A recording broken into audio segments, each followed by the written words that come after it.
우리는 고대 문화가 역사의 다양한 시기에 전 세계적으로 피라미드 구조를 지었다는 것을 이미 여러 차례 들어 알고 있습니다. 예를 들어 고대 이집트, 그리고 마야, 그리고 아즈텍을 생각해 본다면 그 정확한 목적은 여전히 미스테리로 남아 있습니다. 일부 과학자들은 그것들이 천문학에 사용되었다고 믿고 있으며 또 다른 사람들은 그들이 죽음과 의식과 매장에 사용되었다고 믿습니다. 일부 과학자들은 피라미드가 전자기 에너지를 저장하는 데 사용되었을 수도 있다고 생각합니다. 그런데 아마 많은 분들이 들어보셨을 매년 10만 명이 훌쩍 넘는 관광객이 다녀간다는 보스니아 피라미드. 그것은 실제 피라미드일까요? 아니면 그냥 언덕일 뿐일까요? 피라미드를 둘러싼 이 미스터리는 의심의 여지 없이 그들 매력의 일부이며 관광객들이 보스니아를 방문하기 위해 전 세계에서 여행을 선택하는 이유도 될 것입니다.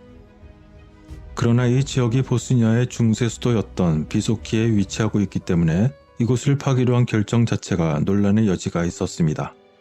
모든 발굴 작업은 고고학적으로 매우 중요한 다른 지역을 잠재적으로 방해할 수 있었기 때문이죠. 오늘은 이러한 논쟁의 여지가 남아있는 보스니아 피라미드에 대한 몇 가지 이야기와 그와 관련한 뒷이야기입니다. 이곳은 사라예보에서 북서쪽으로 30km 정도 떨어진 작은 마을에 있는 피라미드 또는 언덕으로 이루어진 곳입니다. 그 중에서도 사람들이 태양의 피라미드라고 이름을 붙인 것은 그 높이가 220m에 이릅니다. 이집트 기자의 대피라미드는 약 147m로 알려져 있는데 이것에 비해 비교적 작아 보이는 것이죠. 또한 다른 것들도 이름을 붙였는데 달, 용, 사랑, 그리고 지구의 피라미드 등으로 부르기도 합니다. 그러나 고고학자들은 이것이 1990년대 보스니아 전쟁의 참혹한 사건 이후에 자금을 확보하고 보스니아 관광을 유치하기 위한 완전한 날조이며 단지 언덕이라고 주장하고 있습니다. 누구의 말이 맞는 것일까요? 그 배경을 잠시 살펴보자면 다음과 같습니다. 어느 날 16년 동안 텍사스 휴스턴에서 살았던 샘 오스마나지치라는 사람이 자신의 고향인 보스니아에 왔습니다. 그의 주장은 12,000년 전 초기 유럽인들이 보스니아의 지구상에서 가장 큰 피라미드 단지를 건설했다는 것입니다. 또한 그는 이곳이 아마 매장지일 수도 있고 입구일 수도 있지만 서쪽과 북쪽이 만나는 곳이기 때문에 일종의 장식품이라고 생각한다며 어디서나 석조 구조물의 증거를 찾을 수 있다고도 했습니다. 따라서 결과적으로 전체가 피라미드라는 결론을 내릴 수 있다는 것이 바로 그의 주장입니다. 그리고 그는 이 모든 것이 약 12,000년 전의 것이라고 하며 그 기간 동안 유럽의 대부분은 1마일 두께의 얼음 아래 있었고 아직 농업을 발명하지 못했을 것이라고 말하기도 했습니다. 따라서 그는 이러한 구조가 지구상에 지어진 가장 큰 피라미드 복합단지의 일부라고 주장한 것이죠. 이렇게 주장했던 당시 2005년에 그의 이름을 들어본 사람은 거의 없었을 것입니다. 그는 비소코에서 북쪽으로 약 20마일 떨어진 제니카에서 태어났으며 사라예보 대학에서 국제경제학 및 정치학 석사학위를 획득했습니다. 그리고 그 후 몇 년이 지나 역사 사회학 박사학위를 취득하였고 그는 내전이 일어나기 전에 자신의 고향이었던 보스니아를 떠나 1993년 미국 휴스턴으로 이주했습니다. 그곳에서 그는 금속 가공 사업을 시작했으며 그가 텍사스에 머무는 동안 아즈텍 그리고 잉카, 마야 문명에 관심을 갖게 되었고 중남미의 피라미드 유적지를 자주 방문했다고 합니다. 그는 자신의 책을 보스니아에 출판하기도 했는데 그로 인해 2005년 4월 보스니아에서 자신의 책을 열심히 홍보하는 동안 지역 박물관과 보스니아의 중세 왕이 살았던 곳인 비소키 유적이 있는 비소치차 정상을 방문했습니다. 그리고 그는 그곳에서 자신의 눈을 사로잡은 것은 바로 언덕이 피라미드 모양을 하고 있었다는 것이었습니다. 그런 다음 그는 계곡을 가로질러 보았고 어느 날 보스니아 달의 피라미드라고 부르는 세 개의 삼각형 면과 평평한 꼭대기를 가진 것을 보았다는 것입니다. 그리고 그는 나침판을 참고하여 피라미드의 측면이 완벽하게 동서남북을 향하고 있다고 결론지었으며 이것이 자연적인 것이 아니라고 스스로 확신했다고 합니다. 그리고 그는 그 후에 당국으로부터 굴착에 대한 허가를 받아내게 되었고 일부 샘플을 찾아내었다고 주장하면서 보스니아의 심장부에 숨겨진 계단형 피라미드가 있다고 발표하며 보스니아 태양의 피라미드라는 책을 쓰기도 했습니다. 그런 다음 그는 신속하게 재단을 설립하여 발굴 및 보존 작업을 위한 자금을 찾게 됩니다. 그런데 한편 사라예보에 있는 보스니아 헤르체고비나 국립박물관의 큐레이터였던 아마르 카라푸스는 이러한 일들을 보면서 당시 다음과 같이 말하기도 했습니다. 저는 처음 그가 쓴 피라미드에 대해 읽었을 때 아주 재미있는 농담이라고 생각했습니다. 나는 세상의 어느 누구도 이것을 설마 믿을 수도 있다는 것을 믿을 수 없었습니다. 라고 말하기도 했다는 것이죠. 이러한 이야기의 배경이 되는 비소코는 사라예보에서 제니차까지 이어지는 계곡의 남쪽 끝 근처에 있습니다. 이 계곡은 수세기 동안 채석되어 왔으며 그러한 지질학적 역사가 잘 알려져 있는 곳입니다. 그것은 약 1000만 년 전에 중앙 보스니아 산이 침수되어 40마일 길이의 호수를 형성하면서 생겨났다고 알려져 있었습니다. 그런 다음 수백만 년 동안 산이 계속 솟아오르면서 퇴적물이 호수로 흘러들어가 바닥에 층을 이루게 된 것으로 연구되었습니다. 그리고 오늘날 계곡을 파다보면 비단처럼 얇은 점토 퇴적물에서 사한판 또는 두꺼운 여감층에 이르기까지 매우 다양한 두께의 층이 교대로 형성된 것을 찾을 수 있을 것입니다. 그런 한편 피라미드라고 주장했던 오스만 하지치는 2006년 초에 인근 투즐라 대학의 지질학자 팀에게 비소치차의 핵심 샘플을 분석하도록 요청했습니다. 그런데 그들은 그가 주장했던 피라미드가 그 지역의 다른 산들과 같은 물질로 구성되어 있다는 것을 발견했고 그렇게 결과 보고서를 냈던 것이죠. 하지만 그럼에도 불구하고 오스만 하지치는 언덕을 파헤치는 일에 수십 명의 노동자를 투입하게 됩니다. 그러나 지질학자들이 예측한 대로였습니다. 발굴을 통해 비소치차에서는 부서진 여감층이 드러났고 플레세비차에서는 미사질과 점토층으로 분리된 금이 간 사한판이 발견되었습니다. 게다가 당시 그해 여름에 그곳에서 10일 동안 분석한 보스턴 대학의 지질학자 로버트 쇼크는 다음과 같이 말하기도 했습니다. 제가 직접 관찰한 결과 그가 발견한 것은 지질학적 관점에서 볼 때 특이하거나 장관을 이루는 것이 아니었으며 매우 간단하고 평범한 것들이었습니다. 라고 말이죠. 여기서 보스니아 피라미드라고 부르는 지형은 실제로는 매우 일반적인 지형일 수도 있고 진짜일 수도 있습니다. 또한 루이지애나 주립대학교의 고고학 지질학자인 폴 하인리히가 말한 것처럼 이러한 것들은 미국에서 플래티런이라고 불리며 서부에서 많이 볼 수 있다고 합니다. 하지만 그가 의뢰한 투즐라 대학의 지질학자 팀에 다른 산들과 같은 물질로 구성되어 있다는 결과 분석 보고서에도 불구하고 그는 동요하지 않고 비소치차의 블록이 고대 건축업자들이 부어서 만든 콘크리트로 만들어졌다고 주장했습니다. 그런데 이러한 콘크리트 이론은 1982년에 프랑스의 재료과학자였던 조셉 다비도비츠가 세운 것입니다. 그는 이집트 피라미드를 구성하는 블록이 거의 모든 전문가가 믿는 것처럼 조각된 것이 아니라 석회암 콘크리트로 주조가 되었다는 또 다른 논란의 여지가 있는 가설을 제시했던 적이 있었습니다. 이러한 가설을 굳게 믿고 있었던 것인지 오스만 하지치는 플레세비차의 사한판을 포장된 테라스라고 계속 부르며 주장했던 것이죠.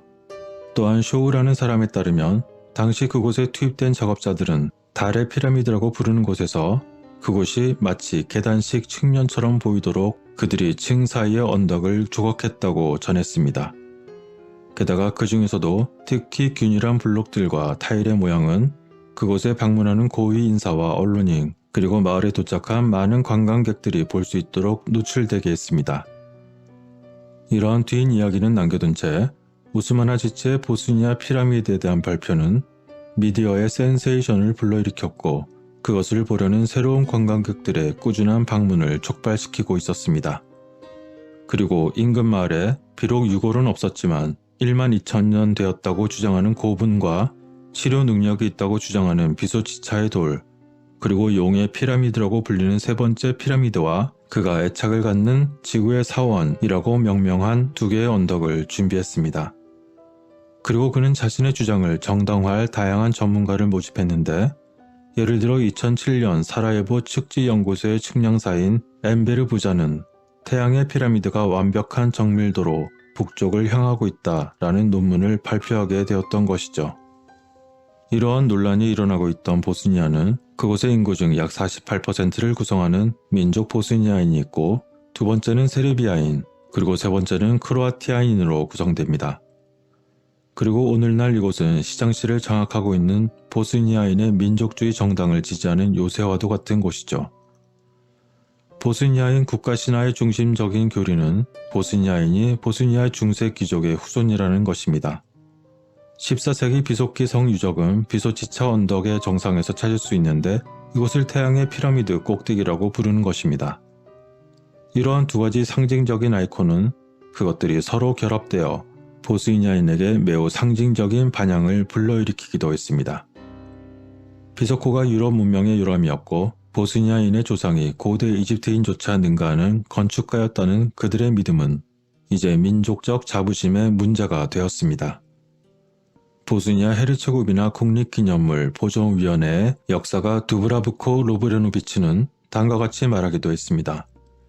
이곳에 그들이 피라미드라고 부르는 것은 보스니아인들이 그들의 신분을 확인하는 장소로 바뀌었습니다. 만일 그들이 스스로 피라미드를 지지하지 않는다면 보스니아인의 적이라는 비난을 받을 것입니다. 라고 말이죠. 그런데 그들은 피라미드가 특정 국적에 속하지 않는다고 하며 이것은 보스니아인이나 이슬람교도 그리고 세르비아인이나 크로아티아인 피라미드가 아니고 나라와 종교가 존재하지 않았던 시기에 지어졌기 때문이라고 합니다. 그러나 보스니아 헤르체고비나는 여전히 세르비아인과 크로아티아인이 다른 민족의 사람들을 죽이거나 추방함으로써 민족적으로 순수한 작은 국가를 만들려고 했던 전쟁의 깊은 상처를 가지고 있습니다. 가장 잔인했던 사건은 1995년 세르비아군이 유엔이 당시 보호하고 있던 스레브레니차 마을을 장악하고는 군인 연령대로 보인 보스니아인 약 8천여 명을 처형한 일일 것입니다. 이것은 아마 제2차 세계대전 이후 유럽에서 일어난 최악의 민간인 학살 사건이었습니다.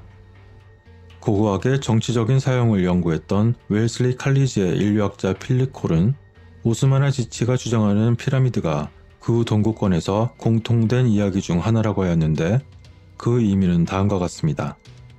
철의 장막이 무너졌을 때 이 모든 토지와 영토의 주장이 제기되었고 사람들은 이념적 공통점을 잃었습니다. 따라서 그들에게는 위대한 조상이 있고 그 시기는 수천 년 전으로 거슬러 올라가며 자신들은 이 특별한 장소를 그들의 것이라고 스스로 주장할 수 있는 큰 매력이 있었다는 것이죠. 그러나 이러한 흐름은 어떤 곳에서는 비교적 긍정적으로 비치는 반면에 다른 측면에서는 매우 악성적일 수 있다는 것이 필립 콜 교수의 설명이었습니다. 또한 하버드 대학의 발칸반도 전문가였던 안드라스 리들마이어는 다음과 같이 언급하기도 했습니다. 보스니아 피라미드는 정말 끔찍한 경험에서 회복하기 위해 여전히 노력하고 있는 정신적 외상을 입은 사회의 징후라고 생각합니다. 그곳에는 자기 확신이 절실하고 돈이 필요한 사람들이 매우 많이 있습니다. 라고 말이죠. 과연 이런 학자들의 견해가 맞는지 아니면 실제로 피라미드가 존재하며 괜한 오해를 하고 있는지는 여전히 불명확합니다. 그러나 분명한 것은 고고학적 주장은 오랫동안 정치적 목적으로 사용되어 왔다는 것입니다.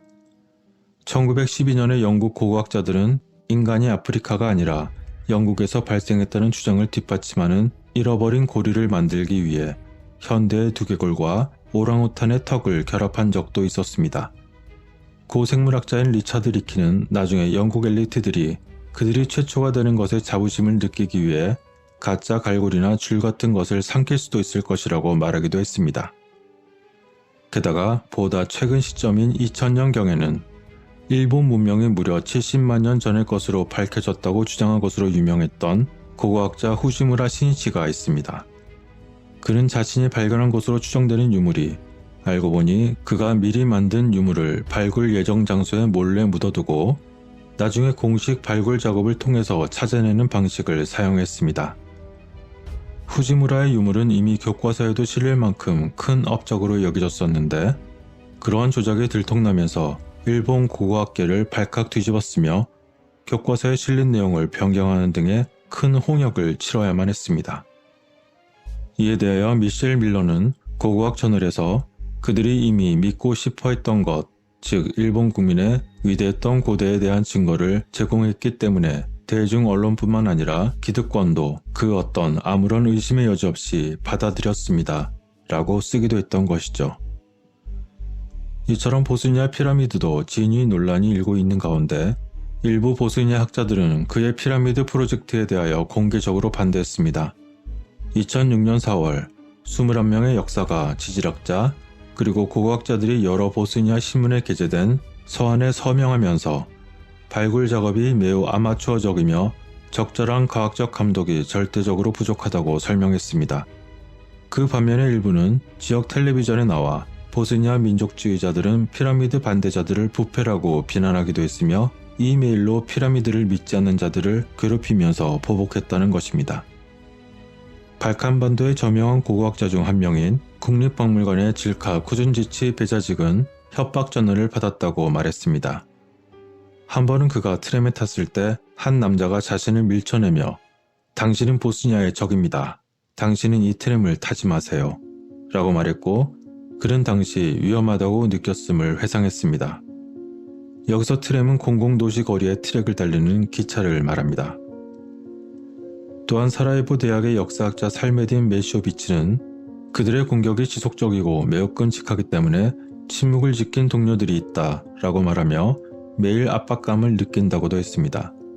그리고 당시 바로 전까지 유럽 고고학자 협회 회장을 지낸 피라미드 회의론자 앤서니 하딩은 영국 엑서터 대학교 사무실에 앉아 자신을 바보이자 세르비아인의 친구라고 비난하는 매우 두꺼운 편지를 받은 적도 있다고 했습니다.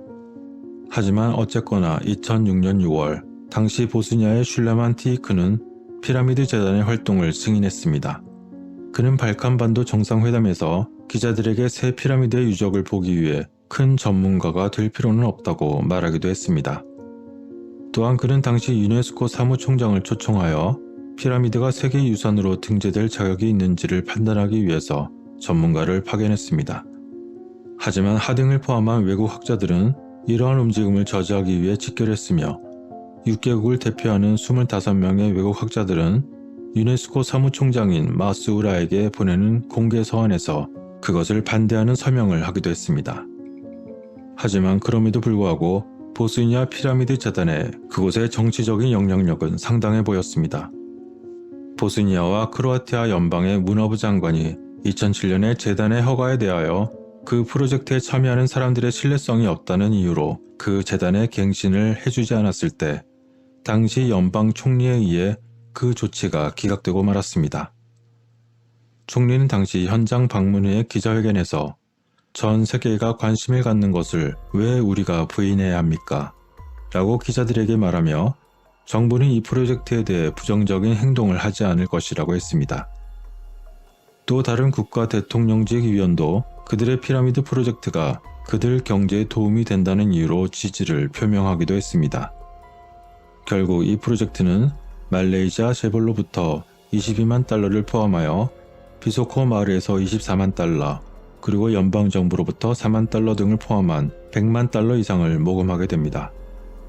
한편 사라예보에 있는 국립박물관은 전시 피해를 복구하고 약 200만 개 이상의 고고학 유물과 수십만 권의 책을 포함하는 소장품들을 보호하기 위한 그들의 충분한 자금을 찾기 위해서 고군분투하던 때이기도 했습니다.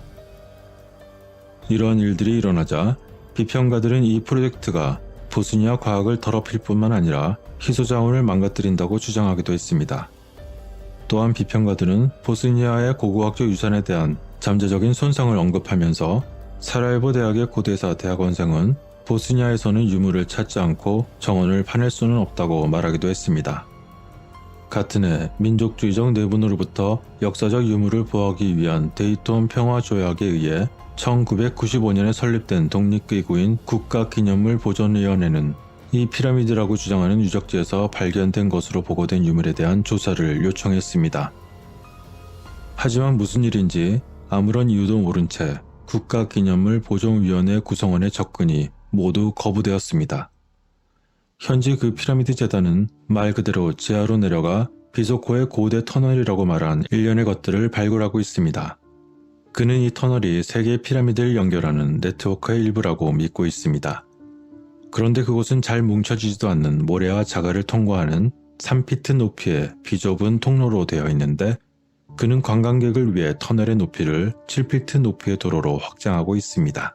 이에 대하여 그는 빙하기가 끝날 해수면이 1500피트 상승했을 때 터널이 부분적으로 채워졌다고 말하며 15,000년 전에 그 장소로 옮겨졌다고 주장하는 다양한 바위를 지적합니다. 하지만 그 당시 보스니아 주간지와 인터뷰에서 오스마나지치가 한때 고용한 지질학자였던 나디자 뉴키치는 그녀가 처음 바위를 보았을 때 당시에는 바위에 글이 쓰여 있지 않았다고 말했습니다. 그런데 나중에 다시 가보았을 때 그녀는 바위에 새로 잘린 자국을 보았다는 것이죠. 그녀는 재단 직원 중 한 명이 자신과 자녀의 이름의 첫 글자를 마치 고대에 새긴 것처럼 새겼다고 말했습니다. 그러나 인터뷰가 게재된 후에 이러한 내용을 언급했던 지질학자 누키치에게 다시 물어보려고 추가로 연락하려는 시도는 헛수고가 되었다고 합니다.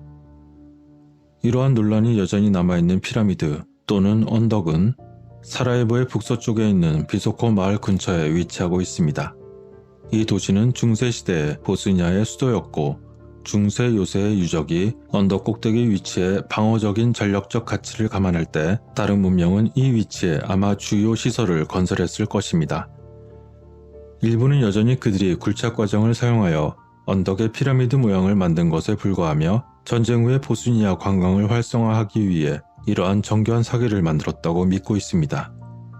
현재는 서너를 관광지의 일부로 개방하고 있으며 아직 그 피라미드 본체는 여전히 미지수입니다. 그러나 피라미드를 둘러싼 지속적인 논쟁에도 불구하고 보스니아 헤르체고비나의 많은 사람들은 여전히 피라미드가 진짜라고 믿고 있으며 피라미드를 보기 위해 몰려드는 방문객들도 마찬가지입니다.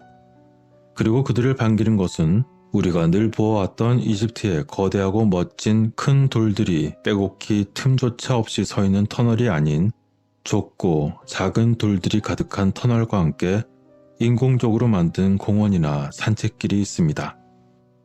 또한 이 지역은 기념품 가게로 가득 차 있으며 피라미드가 진짜인지 아니면 스스로 결정할 수 있도록 자신을 엿보고 싶어하는 관광객에게 피라미드 테마의 상품을 판매하고 있습니다. 그리고 과거에 힘들었던 시절의 그림자를 극복하려는 의지가 담긴 사람들의 평화로워 보이는 마을의 전경도 만끽할 수 있을 것입니다. 만일 보스니아 피라미드의 경우가 결국에는 모두 사실로 밝혀진다면 인류 문명에 대한 우리의 이해에 상당한 혁명을 일으킬 것입니다. 부디 모든 내용이 명확하게 사실로 드러나 새로운 역사의 탐험이 본격화되기를 기대해 봅니다.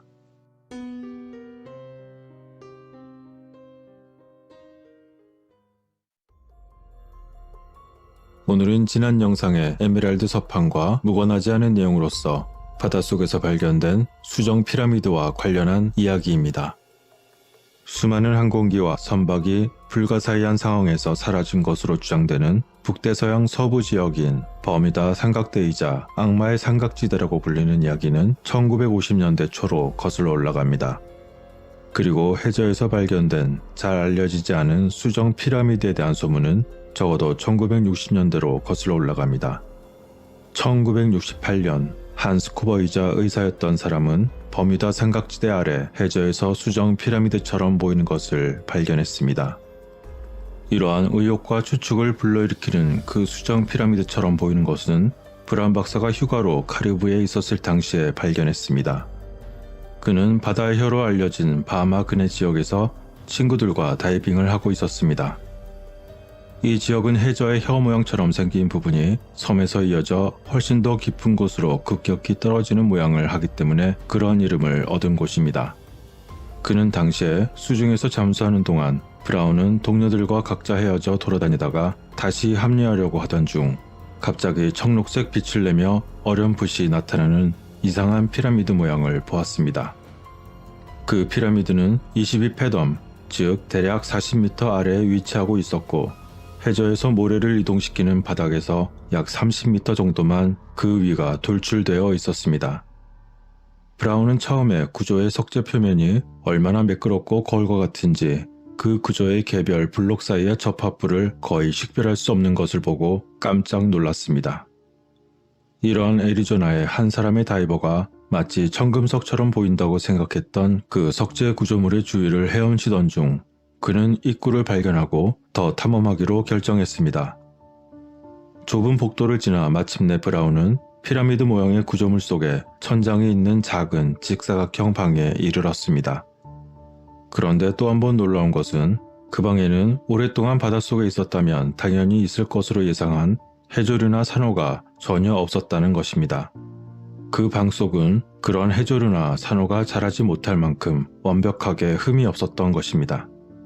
게다가 브라운은 손전등을 가져오지 않았음에도 불구하고 그는 방 안의 모든 것을 완벽하게 볼 수 있었습니다. 그곳은 매우 밝고 조명이 좋았지만 그 어디에도 직접적인 광원은 보이지 않았습니다. 브라운의 시선은 중앙의 정점에서 아래로 늘어져 있는 직경 3인치 정도의 노스의 금속 막대에 끌렸고 그 끝에는 다면체의 붉은 보석이 부착되어 있어 뾰족한 모양을 하고 있었습니다. 그러한 막대와 보석 바로 아래 방 한가운데에는 그 끝이 말려진 모습을 한 조각된 돌 받침대가 있었습니다.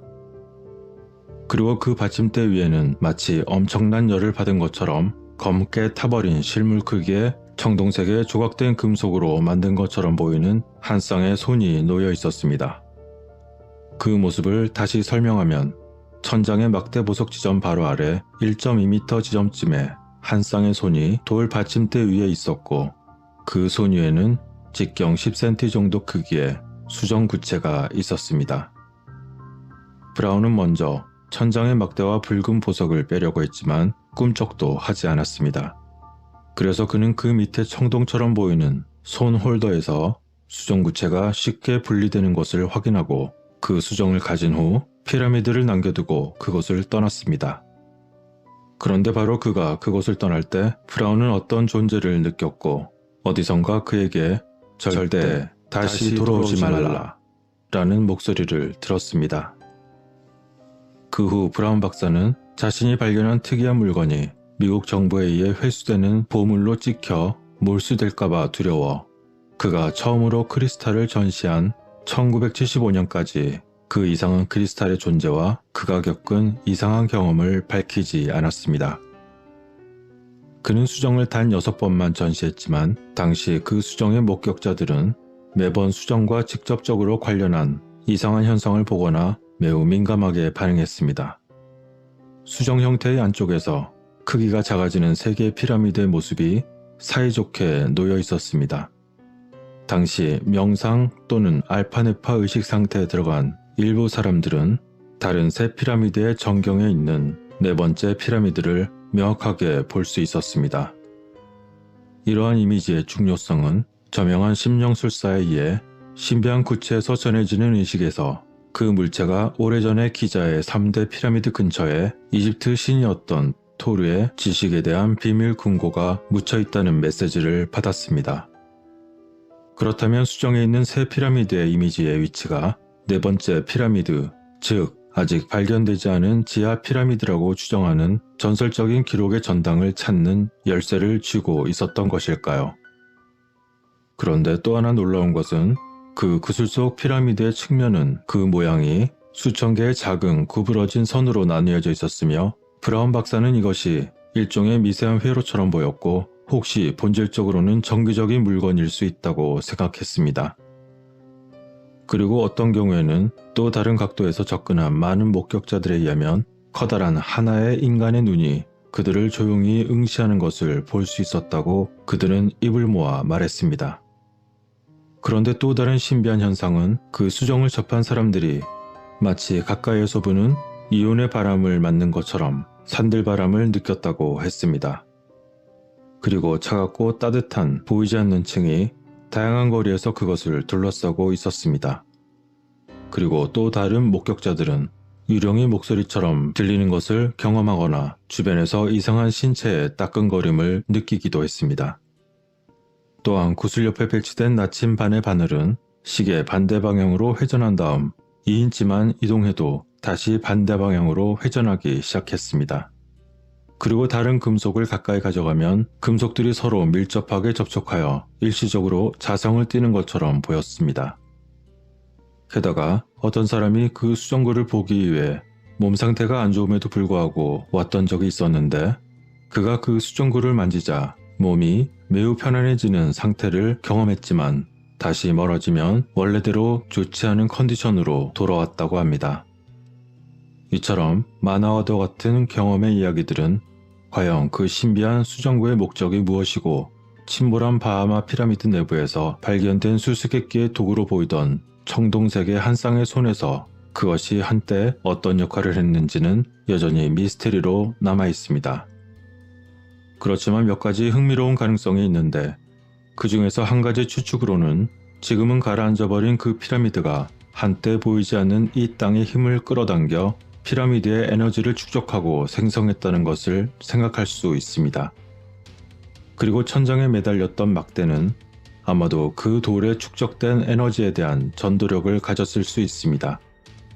그리고 그 막대 끝 부분에 있는 다면 처리된 붉은 보석은 에너지를 집중하고 그 아래의 수정 구체에 그 에너지를 투사했을 것으로 보입니다.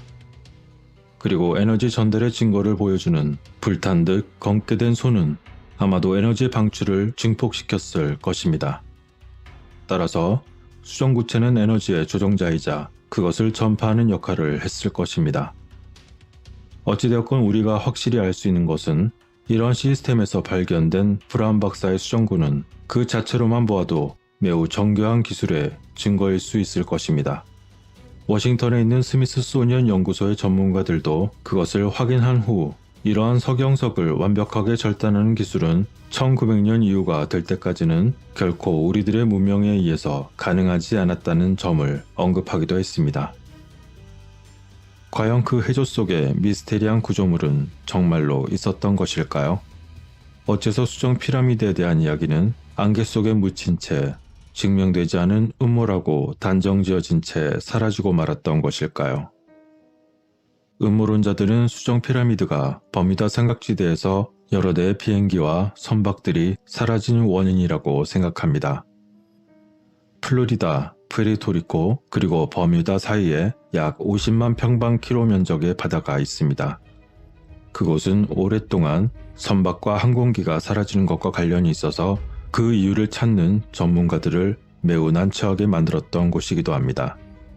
기록된 가장 큰 이슈는 아마도 1918년 해군 화물선 침몰과 같은 일련의 불가사의한 사건을 비롯한 1945년 플로리다 포트 로더데일에서 비미니 섬으로 비행하던 5대의 미해군 어벤저 어뢰 폭격기가 사라진 것이었을 것입니다.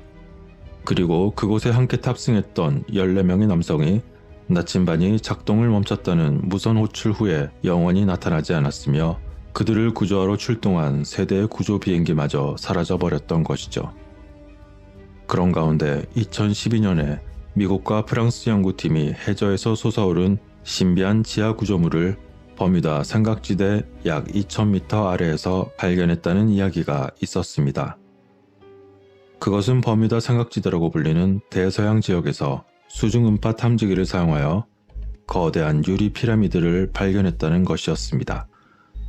또한 다른 장치를 사용하여 과학자들은 이 유리처럼 보이는 거대한 것이 모두 수정과 같은 물질로 만들어졌으며 이집트의 대피라미드보다 거의 3배나 더 크다는 것을 추정할 수 있었다고 합니다. 그들의 추정으로는 피라미드가 처음에는 육지에서 만들어졌을 수 있지만 그 이후에 엄청난 지진이 발생하여 그대로 가라앉은 것이 아닌가 하는 분석이었죠. 그렇다면 그 피라미드는 잃어버린 도시 아틀란티스의 증거일 수도 있었던 것일까요? 그들은 이 수중 속 피라미드에 대한 추가 조사가 버뮤다 삼각지대와 관련한 신비한 실종 사건에 대한 더 많은 정보를 밝힐 수 있다고 믿습니다. 바하마에서 열린 기자간담회에서 그 과학자들은 피라미드의 정확한 좌표가 포함된 보고서를 제출했지만 어쩐 일인지 그것은 모두 사라지고 말았습니다. 일부 사람들은 그들의 주장을 모두 거짓의 음모일 뿐이라고 비난하기도 했습니다. 과연 그들의 주장은 정말 거짓이었고 그들이 그럴 필요가 있었던 것일까요? 아니면 누군가 모든 정보를 차단한 것일까요? 해저의 피라미드가 처음에는 물 위의 본토에서 만들어졌을 수 있다고 주장하는 몇몇 서구 학자들이 있습니다. 또한 다른 과학자들은 오래전 버뮤다 삼각지대 아틀란티스 사람들이 만들었고 지금은 가라앉은 그 수정처럼 보이는 피라미드가 당시 그들에게는 에너지의 공급 창고였을 것이라고 주장합니다.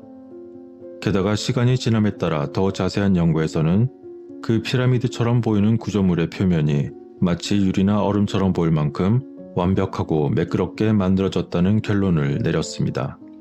이와 같은 소식은 당시 매우 충격적이었고 플로리다에서 열린 회의에서 논의되었으며 그곳에 참석한 언론인들은 많은 사진과 고해상도 컴퓨터 데이터를 제공받았으며 또한 그것은 조류나 균열이 없는 표면으로 덮여 있었다는 것입니다. 이러한 발견은 전 세계 과학자들을 매우 놀라게 했었지만 아쉽게도 그것을 진지하게 무시할 가능성이 더 클 수도 있습니다.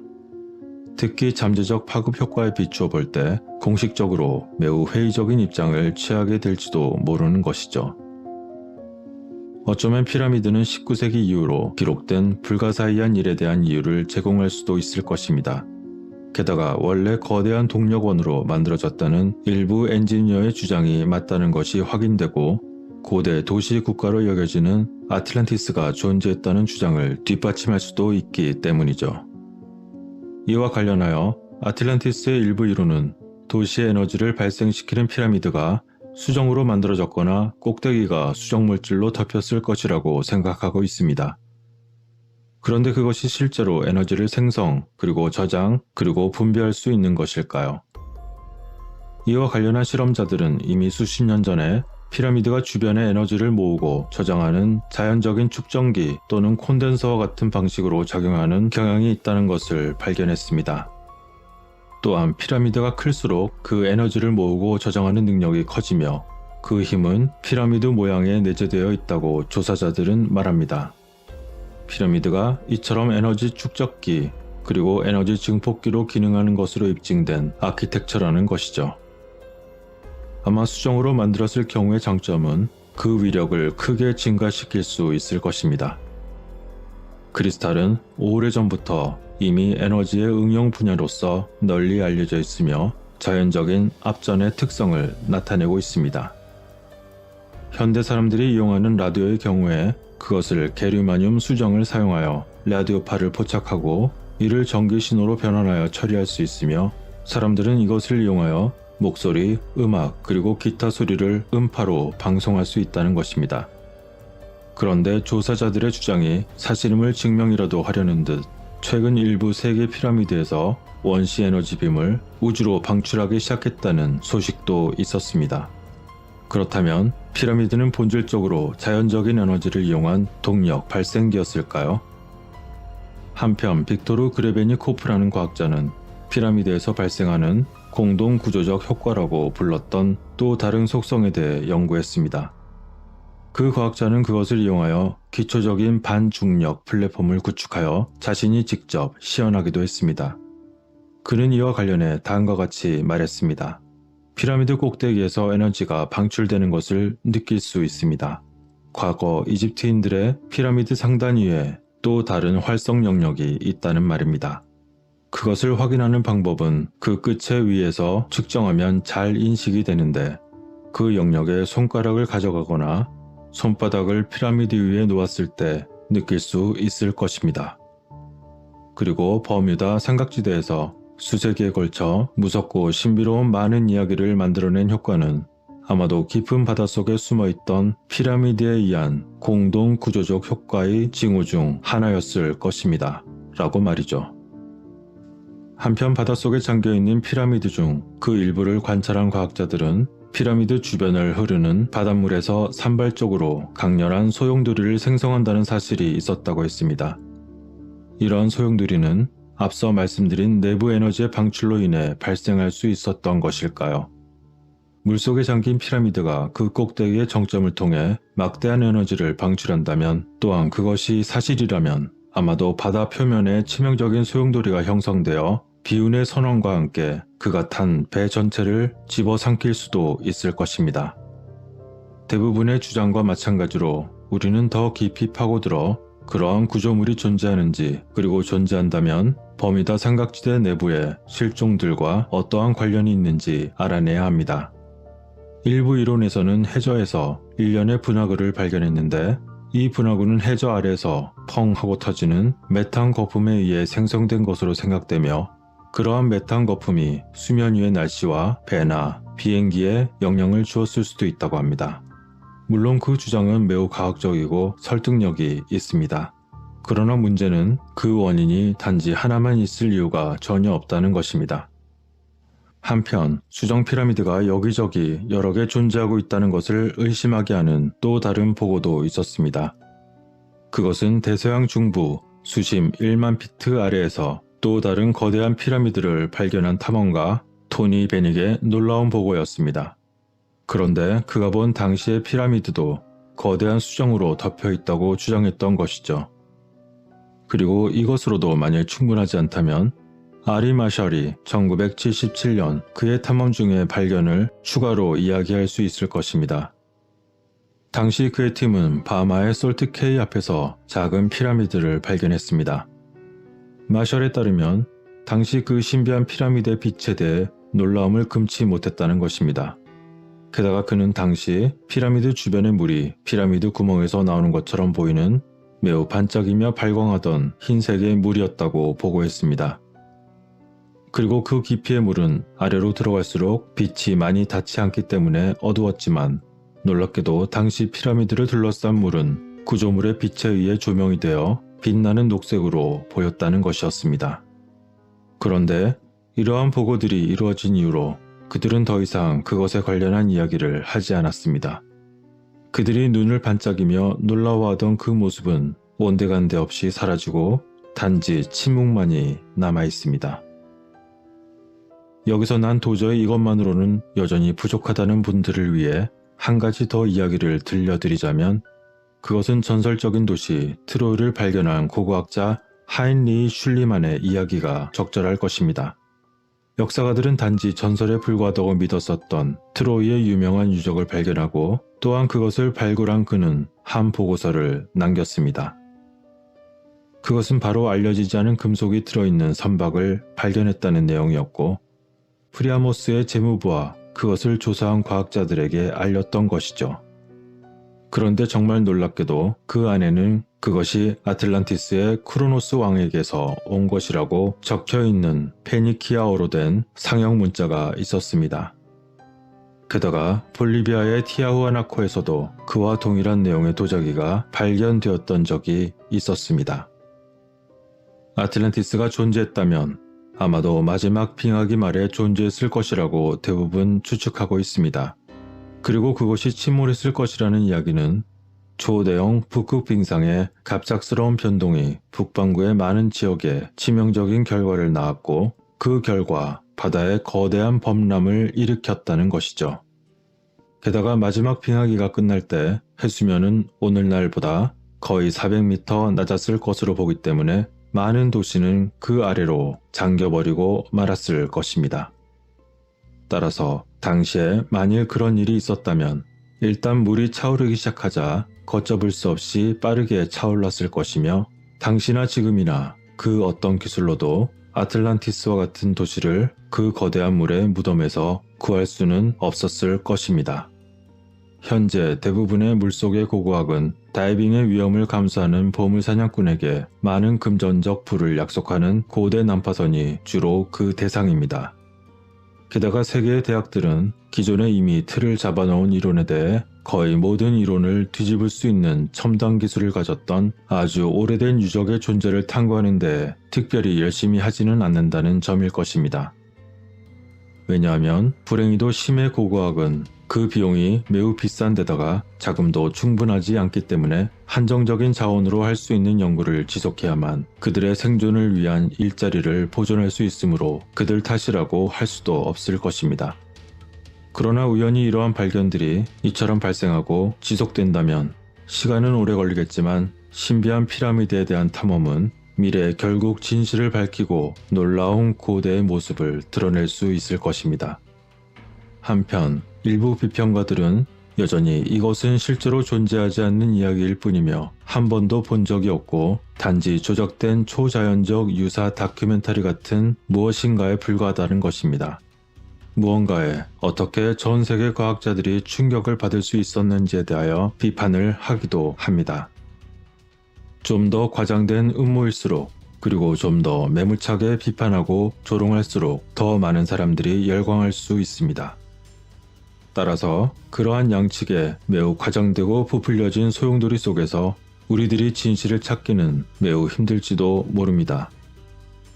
그러나 단순하게 생각해 본다면 마음을 가다듬고 과장하는 자와 비판하는 자, 양측의 주장은 그대로 내버려둔 채, 그리고 또한 자신 속에 치우친 생각마저 모두 내려놓은 채 스스로 차분하게 곰곰이 생각해보고 그리고 모든 면을 들여다보려는 노력이 있다면 세상의 혼탁함 속에 가려진 진정한 모습을 볼 수도 있지 않을까요?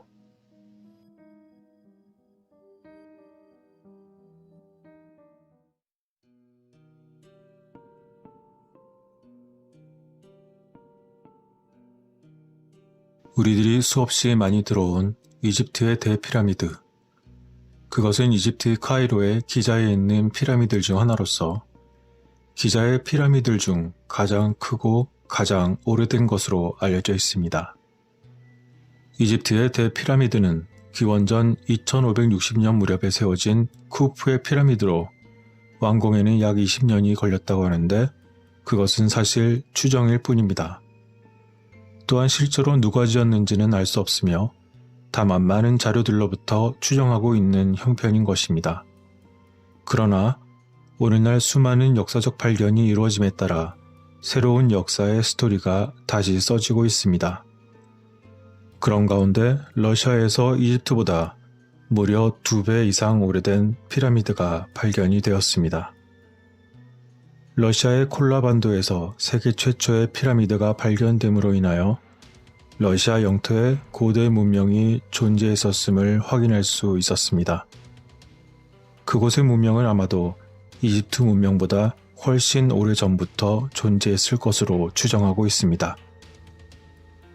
그곳은 무려 이집트 피라미드보다 최소 2배 이상 오래된 것으로 여겨지고 있는데 러시아의 콜라반도 피라미드의 고고학적 발굴이 지난해 재개되었던 것입니다.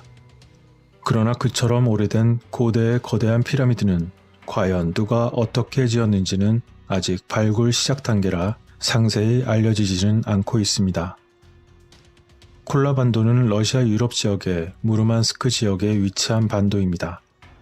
또한 이곳은 북극해의 일부 바렌츠해 만인 러시아의 북서쪽 해안에 있는 백해가 그곳을 가로질러 흐르고 있습니다. 그곳의 면적은 약 10만 평방킬로미터이며 북쪽에는 툰드라 식생이 있고 남쪽에는 산림 툰드라와 냉대림이 펼쳐져 있는 생물 군계인 타이가가 있습니다. 또한 그곳 반도의 기후는 현대 날씨를 감안할 때 예측할 수 있듯이 1년 내내 쌀쌀합니다. 이러한 콜라반도에서 세계에서 가장 오래된 피라미드의 놀라운 발견은 전설적인 하이퍼보레아의 존재를 나타내는 것일까요? 하이퍼보레아의 그리스식 발음은 휘페르보레아며 보레아는 북풍인 보레아스를 뜻하고 하이퍼는 보레아스의 너머를 뜻하기 때문에 다시 말해서 북쪽 너머 끝에 있다는 의미라고 할 수 있겠습니다. 따라서 휘페르보레아는 북극 너머에 있는 휘페르보레오라는 거인들이 사는 땅으로서 북쪽 끝에 있으면서도 그 기후가 따뜻하고 살기 좋은 태양신 아폴론의 은총을 받는 곳이라는 것입니다. 이러한 이야기는 북반구 끝자락의 고대인들을 근방의 사람들이 보고 그것을 퍼뜨린 소문에서 파생된 전설입니다. 그러한 이야기와 연관성을 상상하게 하는 콜라반도는 불가사의한 피라미드의 발견으로 최근 과학 연구자들과 애호가들에게 매우 매력적인 장소가 되었습니다. 이 불가사의한 장소의 과학 탐험을 한 많은 과학자들은 콜라반도가 지구에서 가장 오래된 문명을 가진 고대 조상들의 진정한 고향일 수 있다고 믿고 있습니다. 무려 최소 9,000년에서 4만 년 전까지 측정되고 있음에도 불구하고 그곳에 놀라울 정도로 정확하게 절단된 계단 피라미드와 거대한 석판에 대한 과학자들의 발견은 이러한 놀라운 생각에 대한 매우 강력한 증거를 제공하고 있는 것입니다. 정말 러시아 콜라반도의 피라미드를 건축한 사람들은 하이퍼보리언들이었을까요? 고고학자들은 콜라반도에서 우리의 역사를 다시 쓸 수 있는 흥미로운 피라미드 구조를 연구했습니다. 그곳의 피라미드는 매우 정밀하게 지어졌으며 세계에서 가장 오래된 사원인 괴베클리 테페보다 훨씬 더 오래된 것으로 연구되고 있습니다. 콜라 피라미드에 대한 가장 초기에 알려진 조사는 러시아학자인 알렉산더 바첸코였습니다. 그가 과학팀과 함께 러시아의 미개척 지역에서 그 수수께끼의 미발견 고대 기념물을 그가 탐험하기 위해서 도착했을 때는 1920년대 초였으며 그때 초기의 조사가 이루어졌습니다. 그러나 바첸코는 당시 힘있는 주류 과학자가 아니었기 때문에 그의 발견은 대외적으로 그리 널리 알려지지 못했고 그의 조사도 지속적인 지원을 받지 못했습니다. 그런데 당시 바르첸코는 콜라의 피라미드가 고대 그리스 신화의 섬인 하이퍼보레아의 그 잃어버린 문명에 의해서 건설되었다고 확신하게 되었습니다. 최초의 기록된 그리스 역사가인 밀레투스의 헤카테우스, 그는 하이퍼보레스 성지가 켈트족의 나라 너머의 바다에 있는 섬에 있다고 믿었었다는 것을 볼 때 이것은 매우 흥미롭습니다.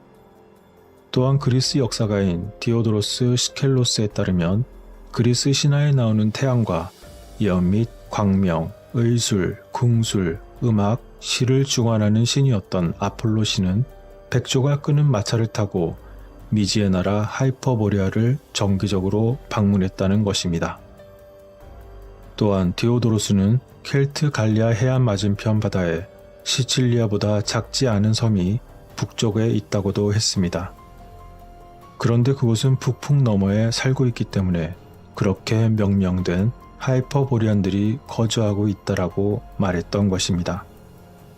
게다가 그 섬은 기후가 쾌적하고 토양이 비옥하여 모든 것이 풍부하여 1년에 2번을 생산한다고도 전했습니다. 그리고 역사 도서관에 있는 디오도로스의 진술에 따르면 그리스 여신 레토는 티탄스 코에우스와 피베의 딸이자 아스테레아의 누이이자 아폴론과 아르테미스의 어머니로서 하이퍼보레아에서 태어났다는 것입니다. 그리고 현지인들은 다른 어떤 신보다 아폴론을 숭배하는데 어떤 의미에서 그들은 끊임없이 그를 찬양하고 상을 주기 때문에 그의 사제이기도 했던 것입니다. 게다가 이 섬에는 매우 아름다운 아폴로 숲과 많은 헌금으로 장식된 장엄한 원형 사원이 있다고도 했습니다.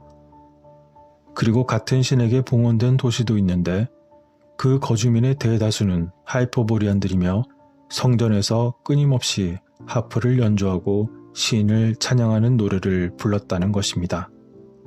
그런 하이퍼보리안들은 그들만의 독특한 방언을 구사했으며 그리스인, 특히 아테네인들 및 이오니아나 그리고 아이올리스와 에게해의 여러 섬에 걸쳐 있는 곳들의 사람들인 델로스인들과 매우 강한 유대관계를 가지고 있었다는 것입니다. 또한 이 섬은 달이 지구와 매우 가까이 있는 곳이라고 했는데 그곳에서 육지의 모습을 뚜렷하게 볼 수 있으며 아폴로는 19년에 한 번씩 그 섬을 방문했다고 전해집니다. 게다가 이 기간 동안 별이 공전하며 이러한 이유로 그리스인들은 19년의 주기를 위대한 해라는 이름으로 구별하기도 했다는 것입니다. 그런데 우선 하이퍼보리아는 아직 발견된 적이 없지만 많은 이론가들에 따르면 하이퍼보리아가 존재하지 않았다는 의미는 아닐 것입니다.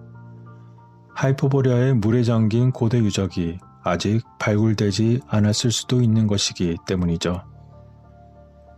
러시아 북부에 버려진 콜라반도의 거대한 피라미드가 우리가 거의 알지 못하는 오래전에 잃어버린 정교한 고대 문명의 잔재일 수 있는 것일까요? 바첸코의 견해에 따르면 사람들은 약 12,000년 전에 북부 지역에서 왔다는 것입니다. 약 1만 년에서 1만 2천 년 전에 발생한 이른바 황금기가 있던 당시에 대규모 홍수로 인해 그곳에 거주하던 아리아 부족들이 이 지역을 탈출하게 되었다는 것입니다. 그리고 그곳의 아리아 부족은 콜라반도를 떠나 남쪽으로 여행했습니다. 당시 프리메이슨 문학을 연구한 후 이제는 고인이 된 그 러시아 과학자는 하이퍼보리언들이 원자력과 공중 부양 비행이 가능했던 기술을 가졌던 고도로 정교히 발전된 사회임을 점차 알게 되었습니다.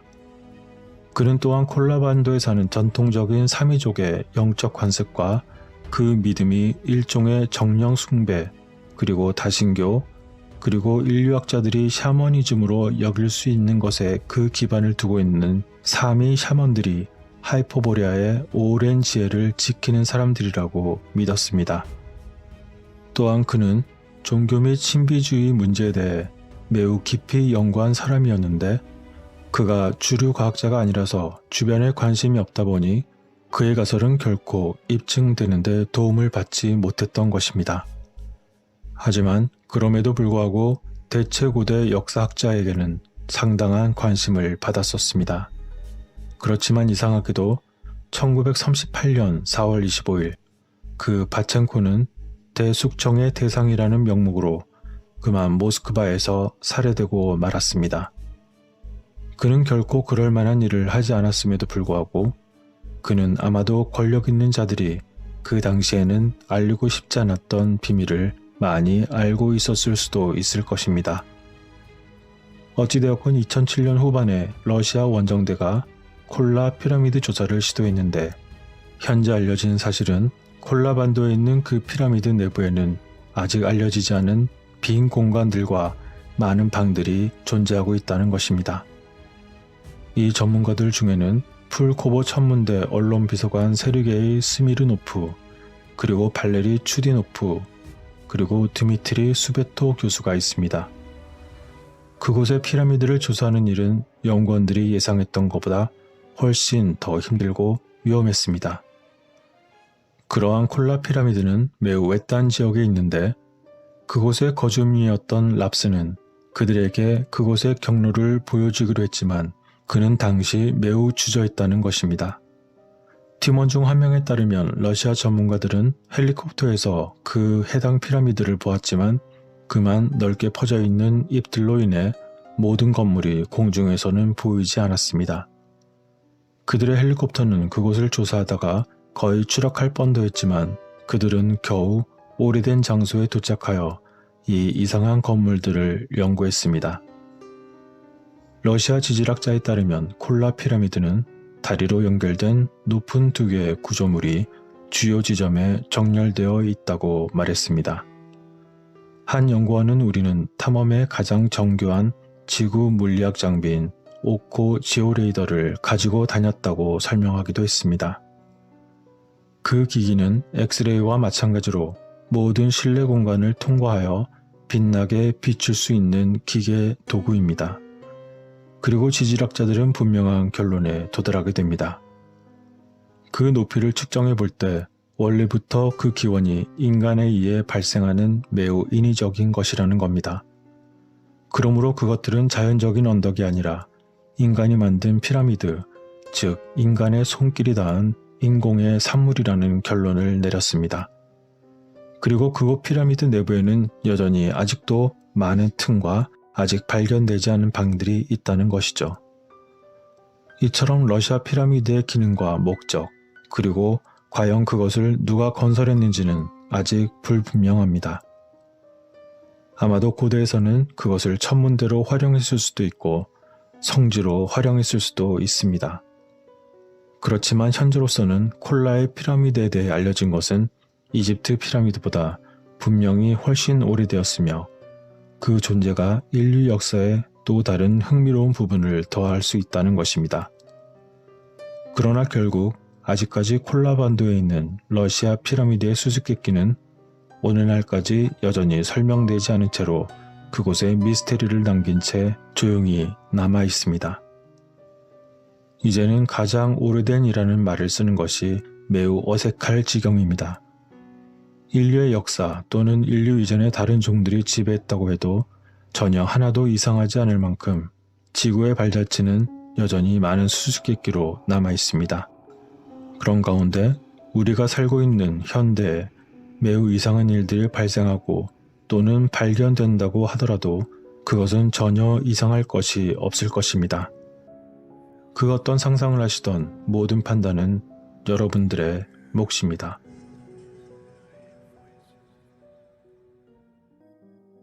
지구상의 이집트의 기자 고원과 같은 곳은 현재 알려진 곳에서는 그 어디에도 없다는 것은 역사와 문명에 조금이라도 관심이 있는 사람이라면 누구나 그 사실을 알고 있습니다.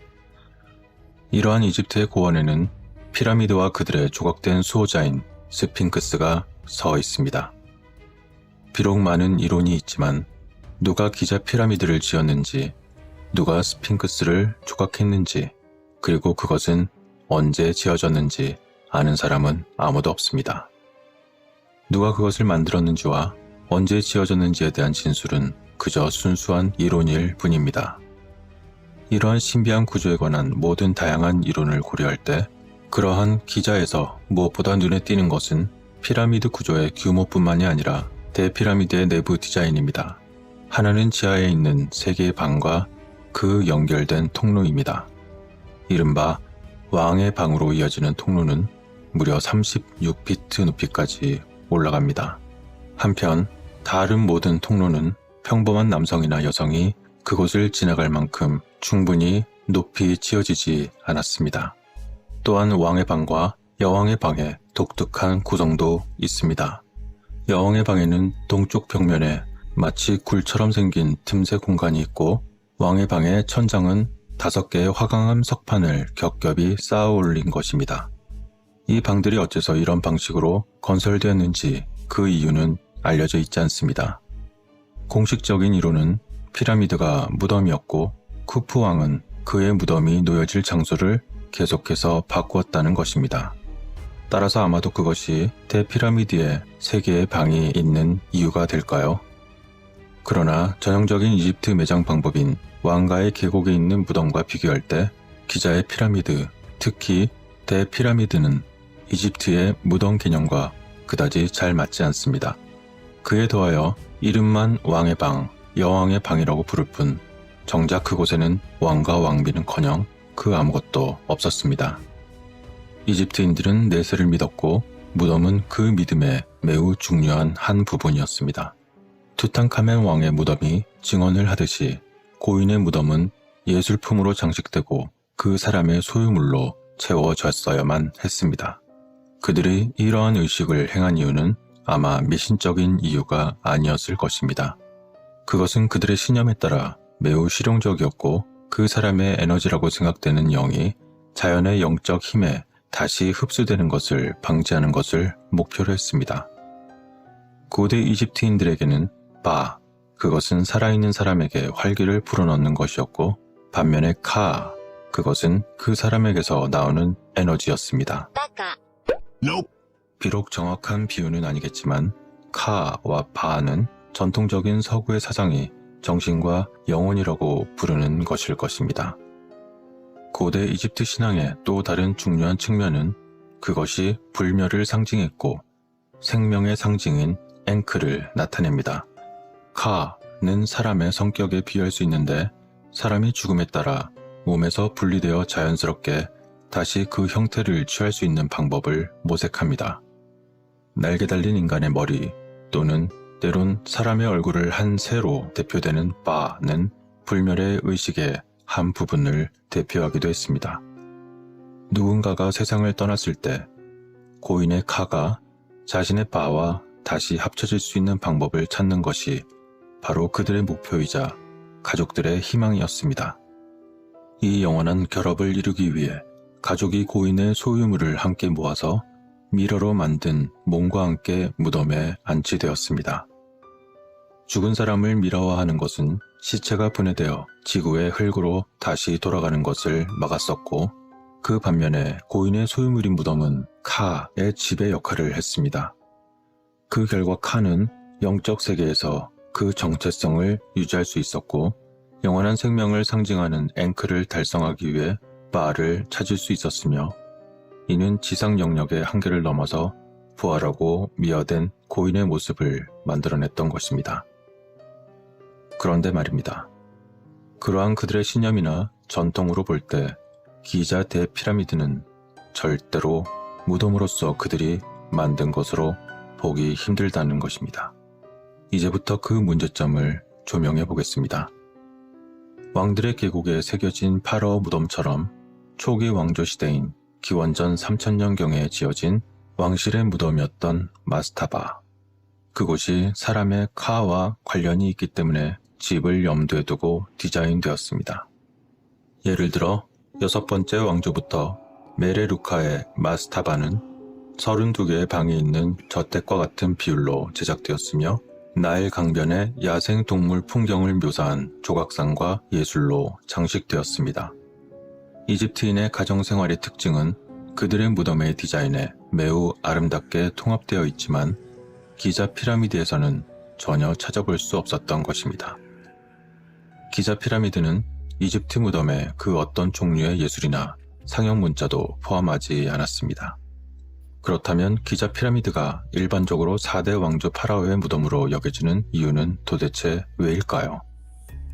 그 이유는 이집트인들이 실제로 피라미드로 무덤을 세웠던 샤카라에서 남쪽으로 10마일 떨어진 또 다른 개발과 기자 단지와의 연관성 때문입니다. 1881년 프랑스의 이집트 학자 게스톤 마스페로는 6번째 왕조의 두 번째 통치자였던 페피 1세 피라미드에 지하실에 상형 문자가 새겨진 것을 발견했습니다.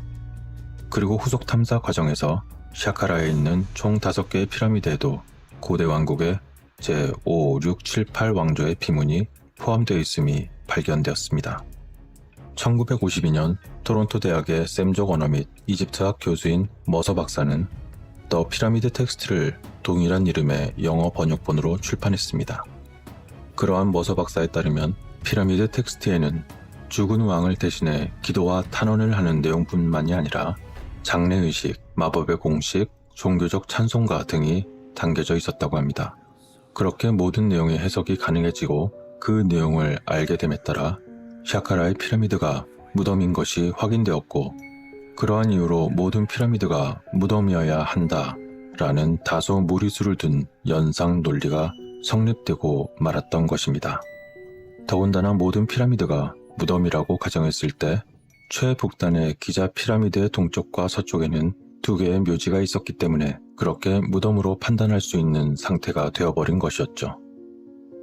하지만 대부분 기자 피라미드 이후에 건설된 것으로 여겨지는 샤카라 피라미드의 상태는 이러한 논리적 연관성에 매우 심각한 문제를 제기하고 있습니다.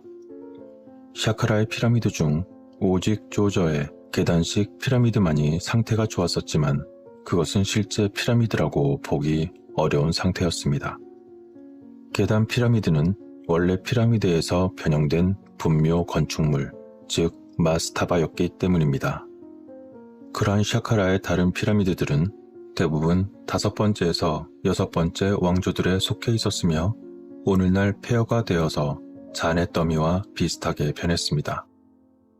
이집트 학자들의 다양한 의견 속에서 일치된 하나의 의견은 샤카라의 계단식 피라미드는 3번째 왕조에 건설되었고 그것은 기자 고원에 있는 4번째 왕조 피라미드의 선구자 역할을 했다는 것입니다. 그렇게 같은 시대에 지어졌다고 여겨졌던 기자 피라미드와 샤카라 피라미드.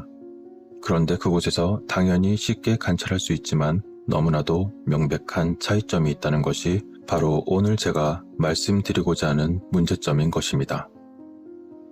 확실히 기자 피라미드는 그 건축 기법뿐만 아니라 그 재료도 샤카라의 것과 매우 달랐습니다. 만일 건축 기법이나 재료가 같았다면 우리는 그 두 곳의 피라미드가 서로 비슷한 방식으로 기나긴 세월의 힘을 견뎌냈을 것으로 예상할 수 있습니다. 그러나 그 두 피라미드는 그렇지 못했습니다. 그리고 중요한 점은 왜, 그리고 어째서일 것입니다. 고대 왕국의 기술자들과 건설 노동자들은 4번째 왕조부터 5번째 왕조까지 그들의 전통적 기술의 방법을 따르지 않았었던 걸까요? 이상하게도 그렇지 않은 것 같습니다. 그러한 사실은 이집트 문명의 위대함을 고려할 때 매우 기이한 사실이 아닐 수 없습니다. 따라서 결국 4번째 왕조의 이집트인들이 기자 피라미드를 건설하지 않은 경우가 될 수 있다는 것이죠. 그렇게 이집트의 다른 어떤 피라미드들도 기자의 피라미드, 특히 대피라미드와 같지가 않았던 것입니다. 또한 대피라미드나 다른 기자 피라미드가 무덤이었다는 주장을 뒷받침할 직접적인 증거는 없습니다. 또한 그것이 무엇을 위해 또는 언제 지어졌는지에 대해서 건축자들이 남긴 기록 또한 없는 것입니다. 자, 그렇다면 과연 대피라미드가 무덤이 아니라면 도대체 무엇이었을까요? 그들의 인문의식을 위한 신비로운 사원이었을까요? 아니면 나라를 통일하기 위해서 고안된 국가 기반의 공공사업 프로젝트였을까요? 이것도 저것도 아니라면 완전히 다른 무엇이었을까요? 여러가지 이론들은 풍부하지만 그중 유일하게 그럴싸한 이론은 대피라미드의 인테리어 디자인의 모든 측면을 다루는 내용인 크리스토퍼 던의 이론입니다. 그것은 대피라미드가 하나의 장치였다는 것입니다.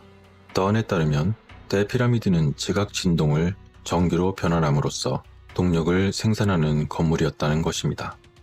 우선 던의 그러한 분석을 받아들이는 데에는 여러 가지 이유가 있습니다.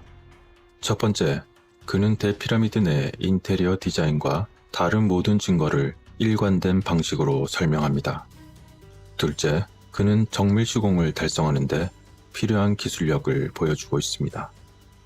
셋째, 던의 전문성과 그의 경력은 정밀 가공 및 제조 산업에 있어서 기자 피라미드 제작자의 기술과 도구에 대한 전문적인 의견을 표현할 수 있는 매우 유일한 자격을 갖추고 있는 사람이라는 것입니다. 이러한 것들이 던의 분석을 받아들이는데 가장 중요한 이유가 되는 것입니다.